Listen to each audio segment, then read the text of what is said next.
السلام علیکم ورحمۃ اللہ وبرکاتہ۔ الحمدللہ رب العالمین والعاقبۃ للمتقین ولا عدوان الا علی الظالمین، واشهد ان لا الہ الا اللہ وحدہ لا شریک لہ، واشهد ان محمدا عبدہ ورسولہ صلی اللہ علیہ وعلی آلہ وعلی اصحابہ ومن اہتدی بہدیہ واستنى بسنتہ الی یوم الدین۔ اما بعد، تحریم المجادلہ فی کتاب اللہ، اصول ایمان کی شرح آپ کے سامنے اللہ کے فضل و کرم سے کی جا رہی ہے۔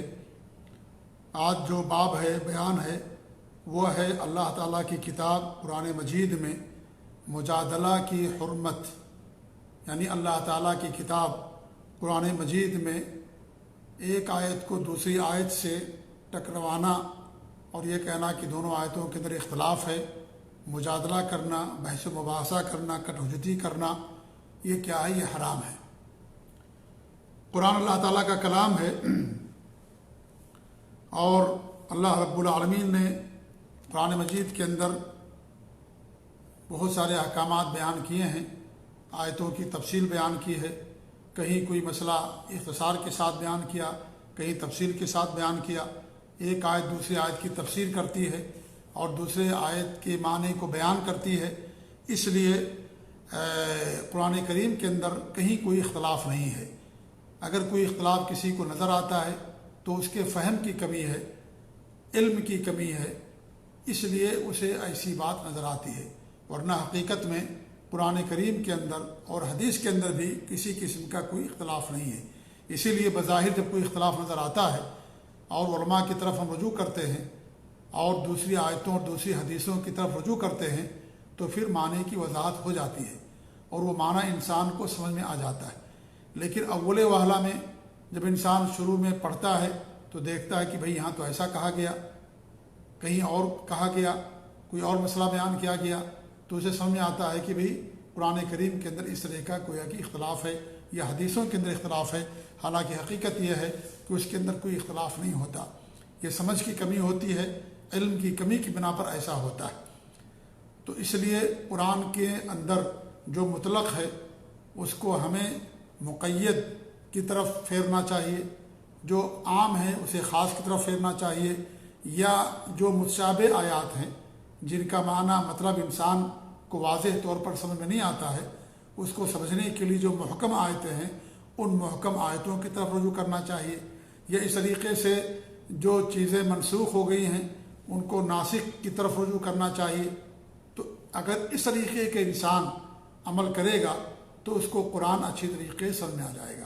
اس لیے قرآن کی تفسیر جاننے کے اصول ہیں اور ہر آدمی قرآن کریم کی تفسیر نہیں کر سکتا جب تک کہ وہ تفسیر کے اصول سے، اس علم سے اسے آگاہی نہ ہو۔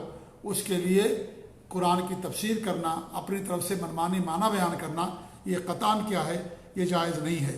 اللہ کے رسول کی حدیث ہے، من قال فی القرآن بغیر علم، جو بغیر علم کے قرآن میں کچھ کہتا ہے فلیتبوأ مقعدہ من النار، وہ اپنا ٹھکانہ جہنم کے اندر بنا لے۔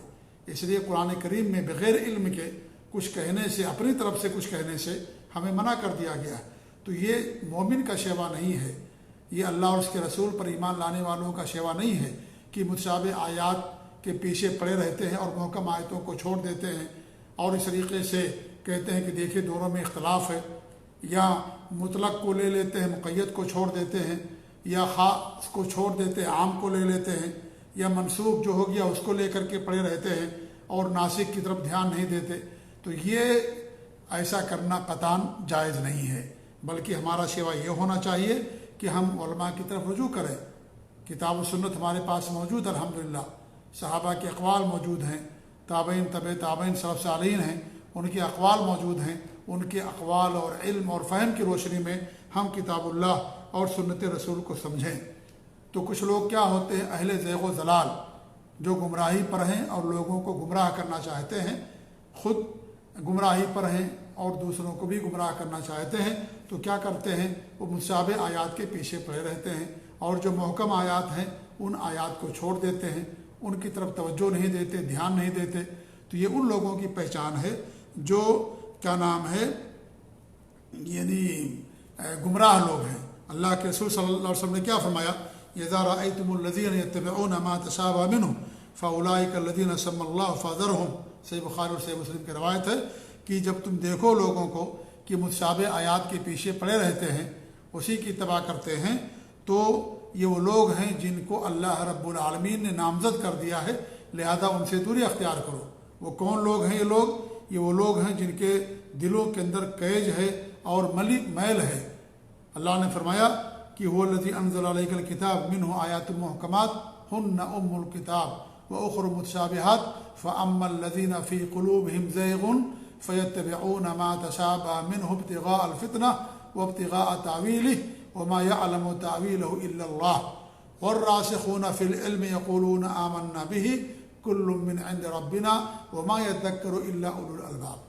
تو جو علم میں جن کے پاس رسوخ ہے، پختہ علم والے ہیں، مہارت رکھنے والے ہیں، وہ کہتے ہیں کہ سب اللہ تعالیٰ کی طرف سے ہے، ہمارا سب پر ایمان ہے، متشابہ آیات پر بھی ایمان ہے، اور جو واضح آیات ہیں محکم ہیں ان پر بھی ہمارا ایمان ہے، اور متشابہ جو آیات ہیں ان کو ہم محکم آیتوں کی طرف پھیرتے ہیں اور سب پر ایمان رکھتے ہیں۔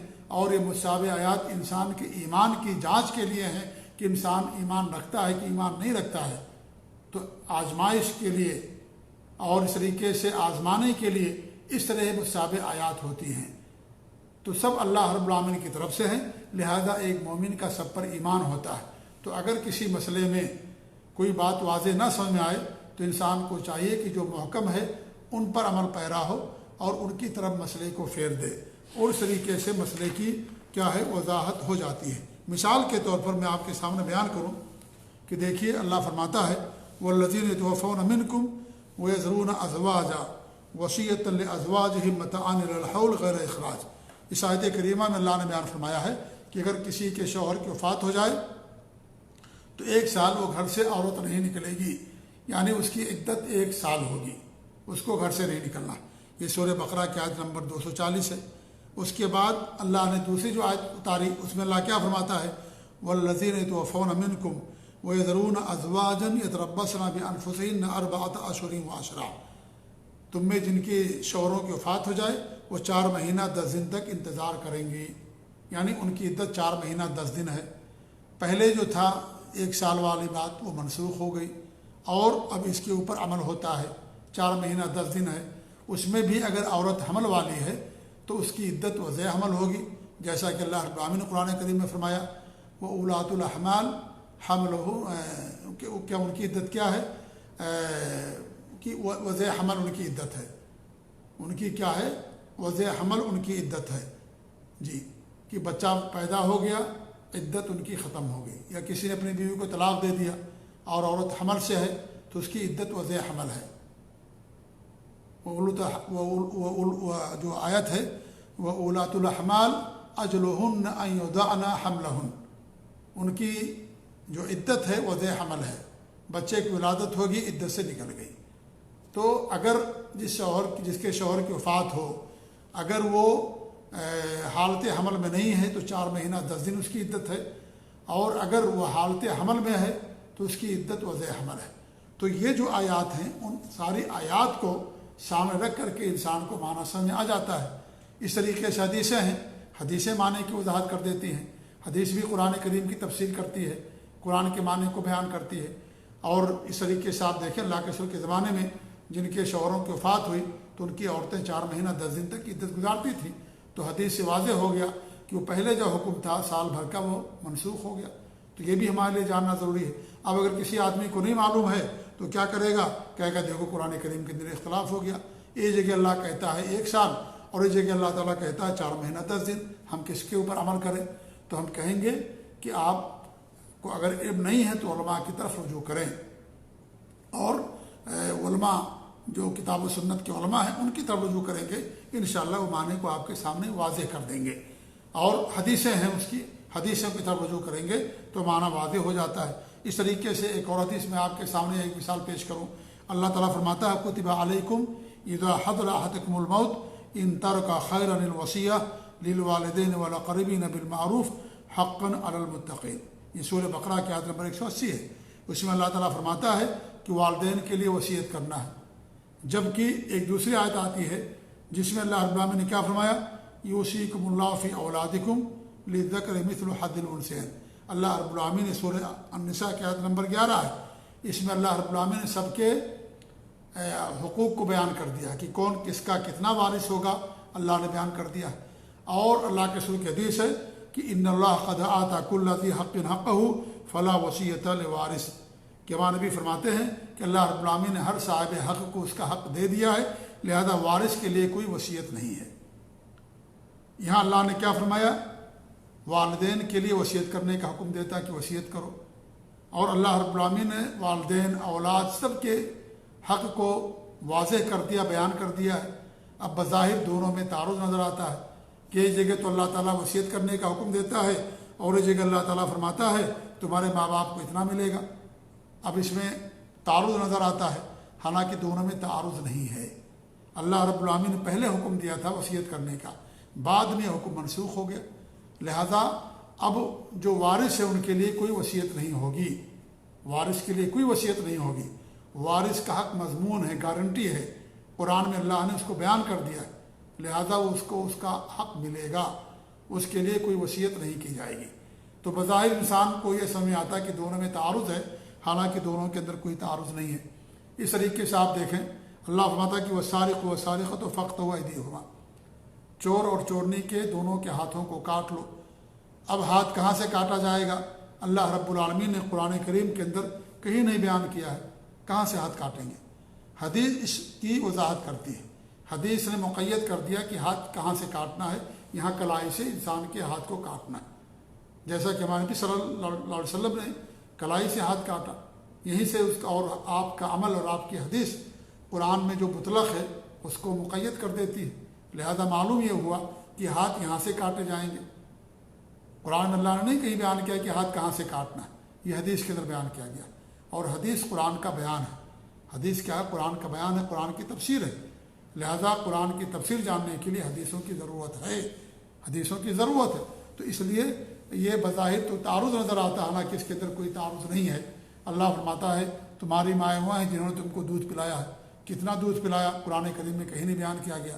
حدیث کے اندر بیان کر دیا گیا ہے کہ جو مدت رضاعت ہے 2 سال، اس 2 سال کے اندر اگر کوئی بچہ کسی عورت کا دودھ پیتا ہے 5 بار تو ایسی صورت میں رضاعت ثابت ہوتی ہے۔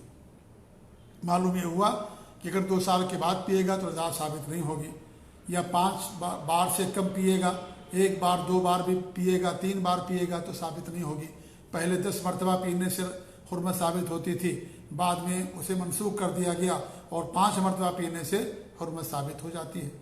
تو قرآن کریم میں اللہ نے مطلق بیان کیا، اس کی وضاحت نہیں کی کہ کتنا پینے میں ثابت ہوگا، حدیث نے بیان کر دیا، کیونکہ حدیث قرآن کریم کا کیا ہے؟ بیان ہے۔ تو اس طریقے سے آپ دیکھیں گے کہ اللہ رب العالمین نے قرآن کریم میں کہیں مطلق بیان کیا، حدیث میں اس کی تقید کر دی گئی، کیونکہ حدیث قرآن کریم کی مطلق جو عام ہیں ان کی تخصیص کرتی ہے، اور جو مطلق ہے ان کی تقید کرتی ہے۔ اس طریقے سے اللہ تعالیٰ کا فرمان ہے وَأَقِیمُوا الصَّلَاةَ وَآتُوا الزَّکَاۃَ، نماز قائم کرو، زکوٰۃ دو۔ نماز کیسے پڑھنی ہے، کتنی رکعت پڑھنی ہے، کتنے رکوع کرنا ہے، کتنا سجدہ کرنا ہے، یہ سب قرآن کریم کے اندر اللہ نے نہیں بیان کیا۔ کب کیا پڑھنا ہے، تشہد کتنی بار کرنا ہے، تشہد میں کیا پڑھنا ہے، یہ تمام چیزیں حدیث کے اندر بیان کی گئی۔ اللہ نے ہمیں نماز پڑھنے کا حکم دیا، لیکن اس کی کیفیت، اس کا طریقہ اللہ رب العالمین نے دوسری وحی سنت کے ذریعے سے بیان کیا، لہذا قرآن کریم کی تفسیر کی جائے گی حدیثوں کے ذریعے سے۔ اللہ نے زکوٰۃ دینے کا حکم دیا، زکوٰۃ کتنی دیں گے، کتنے میں دیا جائے گا، نصاب کیا ہے، جانوروں میں زکوٰۃ کا نصاب کیا ہے، یا اس طریقے سے جو زمین کی پیداوار اس میں زکوٰۃ کا نصاب کیا ہے، یہ تمام باتیں نہیں بیان کی گئی قرآن کریم کے اندر، ہمارے نبی نے حدیث کے اندر بیان کیا۔ تو قرآن کریم میں اللہ رب العالمین کا حکم مطلق ہے، حدیث میں اس کو مقید کر دیا گیا یا اس کی وضاحت کر دی گئی اور بتا دیا گیا کہ کتنے میں زکوٰۃ دینا ہے، کتنے میں زکوٰۃ نہیں ہوگی، اور کیا زکوٰۃ میں دینا ہے، کتنا زکوٰۃ دینا ہے، اور اس طریقے سے نماز انسان کیسے قائم کرے گا، کیسے پڑھے گا، ان تمام چیزوں کی تفصیل آپ کو حدیثوں کے اندر ملے گی۔ تو یہ اگر انسان کے پاس علم ہوگا تو کبھی بھی انسان کو قرآن کریم کے اندر اختلاف نظر نہیں آئے گا۔ ایسی حدیثوں کا بھی معاملہ ہے، حدیث میں بھی اگر انسان ان تمام چیزوں کا علم رکھے گا تو اسے اختلاف نظر نہیں آئے گا۔ منسوخ، کبھی کوئی مسئلہ منسوخ ہو جاتا ہے، کبھی حدیث ہی صحیح نہیں ہوتی، ضعیف حدیث ہوتی ہے، اور کبھی حدیث مطلق ہوتی ہے، اور اسی بات کو اللہ کے رسول صلی اللہ علیہ وسلم دوسری حدیث کے اندر بیان کر دیتے ہیں۔ تو جو مطلق حدیث ہے اس پر عمل نہیں کیا جائے گا، مقید پر عمل کیا جائے گا، یا عام حکم ہے کوئی اور خاص حکم بھی ہے تو اس عام کی تخصیص کر دی جائے گی۔ لہٰذا یہ سب علم انسان کے پاس اگر ہوگا تو اسے نظر آئے گا کہ قرآن و حدیث کے اندر کوئی اختلاف نہیں ہے۔ تو اگر کوئی آدمی ایسا کرتا ہے کہ قرآن کی آیات کو ایک دوسرے کے ساتھ کہتا ہے کہ دیکھو ٹکراؤ ہے، اختلاف ہے قرآن کریم کے اندر، تو اس کے یا تو آدمی جہالت میں ایسا کرتا ہے، جہالت میں ایسا کرتا ہے، اس کو چاہیے کہ اللہ کے دین کا علم حاصل کرے، یا وہ کرے گا جو زیغ و ضلال والے ہوں گے، جو گمراہ لوگ ہوں گے، جو گمراہ ہوں گے، گمراہ فرقے کے لوگ ہوں گے، وہی ایسا کرتے ہیں۔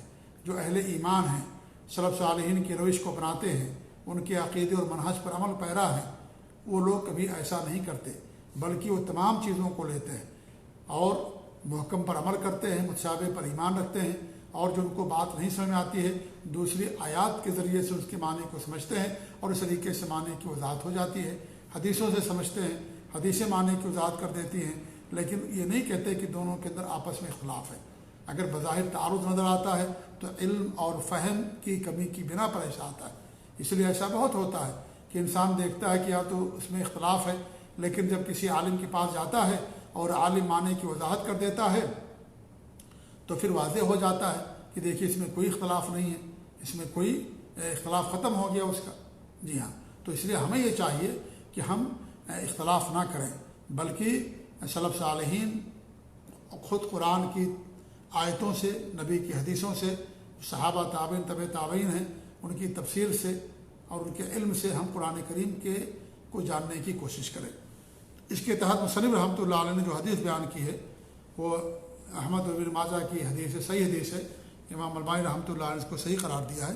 وہ کہتے ہیں کہ وعن عمرو بن شعیب عن ابی عن جدہ، عمرو بن شعیب اپنے باپ سے، وہ اپنے دادا سے روایت کرتے ہیں۔ کیا ان کے دادا کون ہوں گے؟ عبداللہ بن عمر بن عاص ہوں گے، اور یہ سند معتبر ہے۔ یہ سند کیا ہے؟ معتبر ہے، صحیح سند ہے یہ۔ عبداللہ بن عمر بن عاص رضی اللہ تعالیٰ عنہ، یہ اپنے والد سے پہلے انہوں نے اسلام قبول کیا۔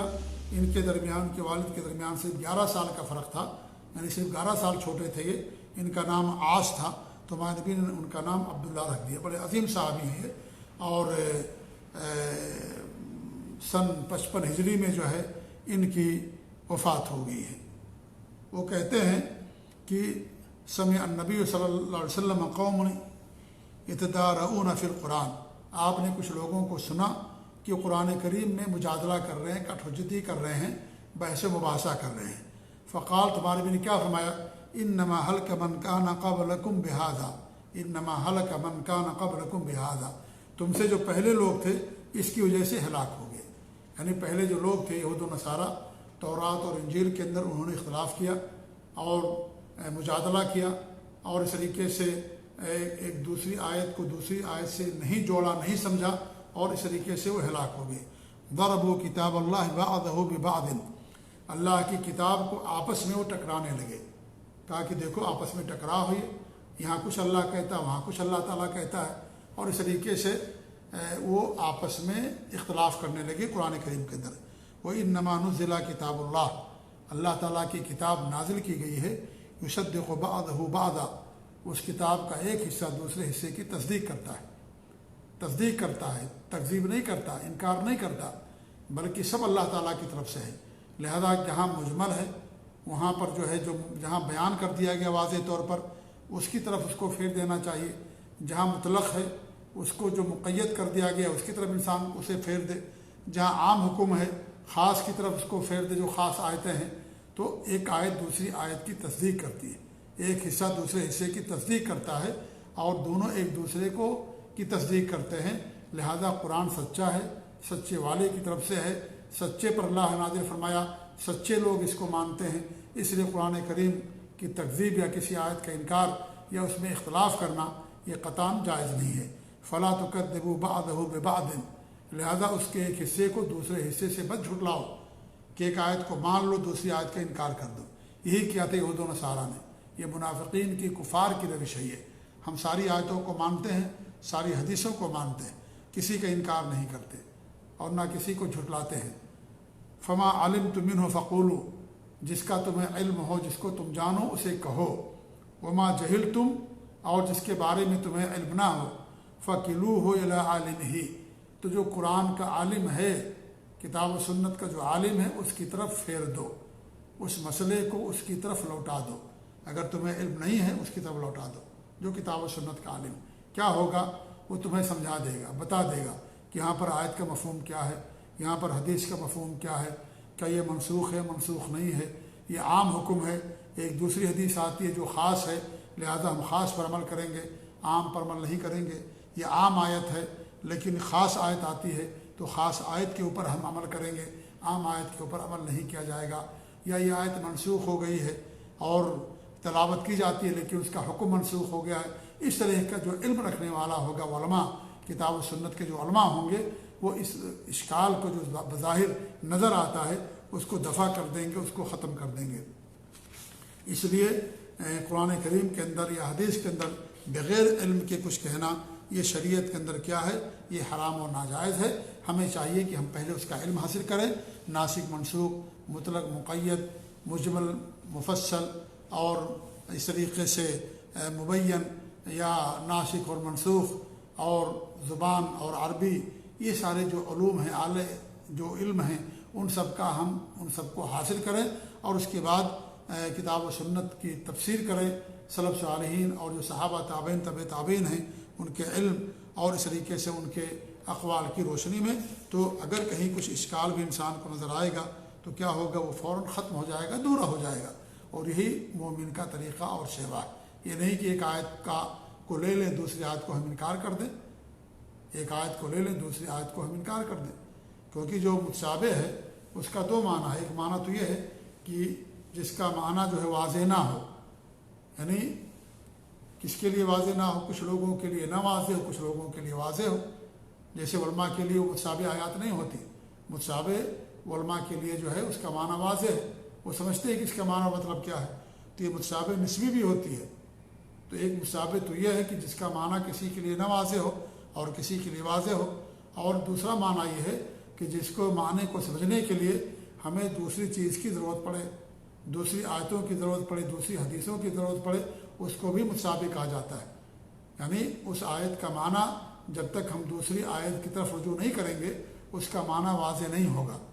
اور محکم کیا ہے، جو واضح ہو، اس میں اس کو سمجھنے کے لیے کسی دوسری چیز کی ہمیں ضرورت نہ پڑے، اس کے محکم کہا جاتا ہے۔ جیسے اللہ تعالیٰ ایک ہے، اللہ عرش پر ہے، یا اس طریقے سے نماز کا حکم ہے، روزے کا حکم ہے، زکوٰۃ کا حکم ہے، سورج، زمین، چاند، آسمان، ستارے، ان کی تخلیق، انسان کی تخلیق، یہ سارے جو ہے واضح طور پر ہے۔ سچ بولنا، جھوٹ نہ بولنا ایک دم واضح، اللہ اور اس کے رسول کا حکم ہے یہ، تو ایک دم واضح ہے، یہ محکم ہے ساری چیزیں، یہ کیا ہے، سب کے سب محکم ہیں۔ تو متشابہ ایک یہ ہوتا ہے کہ جو جس کا معنی سمجھنے کے لیے ہمیں کسی خارجی، کسی دوسری چیز کی ضرورت پڑے، یعنی ایک آیت کا معنی سمجھنے کے لیے ہمیں دوسری آیت کی طرف رجوع کرنا پڑے، اسے متشابہ کہا جاتا ہے۔ یا حدیث ہے تو اس کا معنی سمجھنے کے لیے دوسری حدیث کی طرف ہمیں رجوع کرنا پڑے، یہ متشابہ ہے۔ تو ایک متشابہ تو یہ ہوتا ہے، اور ایک متشابہ نسبی ہوتا ہے، یعنی وہ مسئلہ یا وہ آیت کسی کے لیے متشابہ ہو سکتی ہے لیکن جو علم رکھتا ہے اس کے لیے متشابہ نہیں ہے، کیونکہ وہ جانتا ہے اس حدیث کا مطلب کیا ہے۔ یا وہ حدیث ہے، وہ جانتا ہے کہ اس حدیث کا معنی مطلب کیا ہے، تو کسی کے لیے وہ حدیث متشابہ ہو سکتی ہے لیکن جو عالم ہے اس کے لیے متشابہ نہیں ہوتی۔ تو اس لیے ضروری ہے کہ ہم کتاب و سنت کا علم حاصل کریں، اس کے بعد قرآن و حدیث کی تفسیر کریں۔ بغیر علم حاصل کیے ہوئے اپنی طرف سے منمانی تفسیر کرنا، یہ تو کس کی پہچان ہے، جو جن کے دلوں میں کج ہے، میل ہے، کجروی ہے، جن کے دلوں میں ٹیڑھا پن ہے، جن کے دلوں میں زیغ اور دلالت اور گمراہی والے لوگ ہیں، وہ اس طریقے کی حرکتیں کرتے ہیں۔ جو اہل ایمان ہیں اس طرح کی حرکتیں وہ قطع نہیں کرتے۔ اللہ تعالی ہم سب کے ایمان کو پختہ رکھے اور اللہ رب العالمین دین کو قائم رکھے، آمین۔ وصلی اللہ علی نبینا محمد وعلی آلہ وصحبہ اجمعین، والسلام علیکم ورحمۃ اللہ وبرکاتہ۔